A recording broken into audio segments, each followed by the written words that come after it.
like to welcome Larry Weckbaugh. Hi, Joe. Thank you for inviting me to come on your show. When you start to work with the family members who come in for treatment, where do you begin with them? Well, it's the most important for a family member to understand that chemical dependency is a disease. And this has been a concept around for a long time, but actually we can prove it with chemistry and neurochemistry, new techniques such as CAT scans, PET scans, where we can actually see the addictive process occurring in someone's brain. When you talk with the family members, do they have a stigma or a sense of shame about being involved around this? Most family members believe that they're responsible for the disease, that if they would have done something different, their loved one wouldn't have the disease. I've heard you talk about when you work with families, you have a class, or you want them to leave with what you call the 3 C's. Is that correct? That's right. We call it the 3 C's. It's the takeaway we want them to have at the end of the 5-day family program.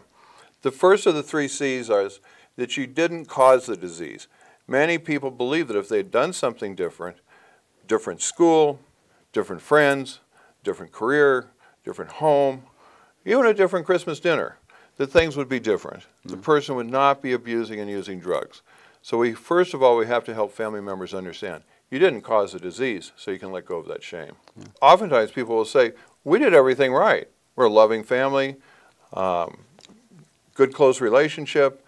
How can they be addicted? How could this have happened to us? So we really try and help parents understand this is not your fault. Okay. The second C, Joe, is control. So what will happen is once the addict becomes really active in the disease, you start trying to control them as a spouse, as a brother, sister, or a parent. You start trying to control their behavior. You try and know where they are. You may try and limit their friends. You might not bring people over to the house because you're concerned that they won't be in control. You start snoopervising. Snoopervising. Yes, and that's an excellent occupation for a family member who's co-addicted. What they start doing is they start looking everywhere for drugs and alcohol. So they'll look in the back of the toilet tank, they'll go for the drawers, search the car, check credit card receipts. It's really micromanaging the person's life. And you really believe that if you start controlling the person's life, then the alcohol or drugs will leave them. And other members of the family can feel neglected, abandoned, ignored, and angry.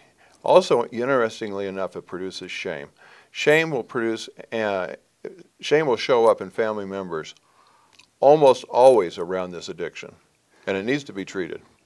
The brain dysfunction causes the addict to not be able to control their frontal lobes. They can't think. So when a family member says, what were you thinking about? Why did you do this? Couldn't you know? Can't you see? Look what you're doing in your life. They don't know any of those things because the brain isn't hooked up. We also have to change the controlling behaviors, and you don't do it just by saying, I'm going to do it. That would be like an addict saying, well, I'm not going to use anymore, and then they're successful. You have to take action.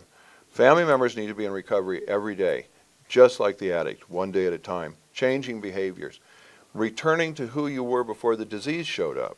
You have to take action in recovery. I always say inaction is relapse, action is recovery. You have to get busy. A lot of people don't want to hear that. People, we're kind of lazy. We don't like change. We like to keep doing what we've been doing. And if we're angry at the person or resentful, we're going to say, why do I have to do this? They're the ones who need to change, not me.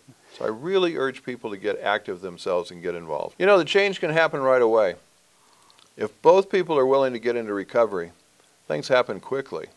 If they know their family members have put their life on hold and they're coming into treatment to get better, that's a huge statement about their own commitment to recovery. I like to look at recovery as a series of stairs and landings in between the flights. So your addict may be up 3 flights of stairs and cleared 2 landings, and then they relapse. They don't fall into the basement. They only go down 1 floor. It's not just going to meetings recovery. It's about having a new social set of friends and being active and having a fun time.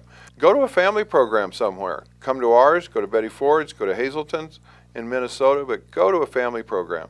Learn about this disease of addiction and how it's affected you and your family. The main thing is you have to take action. Stop living with the disease, start living in recovery. We have the story of the elephant in the living room and everyone's holding a different part and they don't know what it is. And someone finally says, there's an elephant in the living room, and everybody says, oh, that's what it is.